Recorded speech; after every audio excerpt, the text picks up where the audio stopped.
I carabinieri della compagnia di Cammarata hanno fatto luce su un sofisticato sistema per manipolare le slot machine e azzerare le vincite, causando così un grave danno alle casse dello Stato. I militari, nel corso dei controlli presso bar, sale giochi di Cammarata e San Giovanni Gemini, avvalendosi della collaborazione di personale delle agenzie delle dogane e dei monopoli delle sezioni di Agrigento, Palermo, Trapani e Messina, hanno rinvenuto slot machine all'interno delle quali erano installate due schede madri, una legale e una illegale.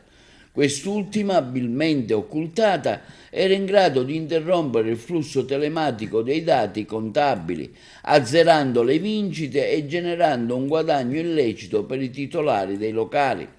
Un telecomando in loro possesso permetteva di attivare lo switch da una scheda all'altra, rendendo impossibile per i monopoli monitorare le reali operazioni di gioco.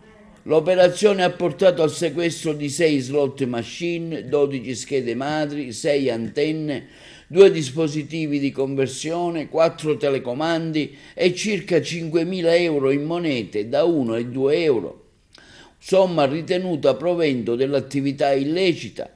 I titolari di 4 bar e sale giochi e un titolare di una società concessionaria di fornitura e installazione di slot machine sono stati così denunciati in stato di libertà alla Procura della Repubblica di Agrigento per truffa aggravata ai danni dello Stato, frode informatica, peculato e intercettazione, impedimento e interruzione illecita di comunicazioni informatiche e telematiche. Sono state elevate inoltre sanzioni amministrative per un totale di 300.000 euro.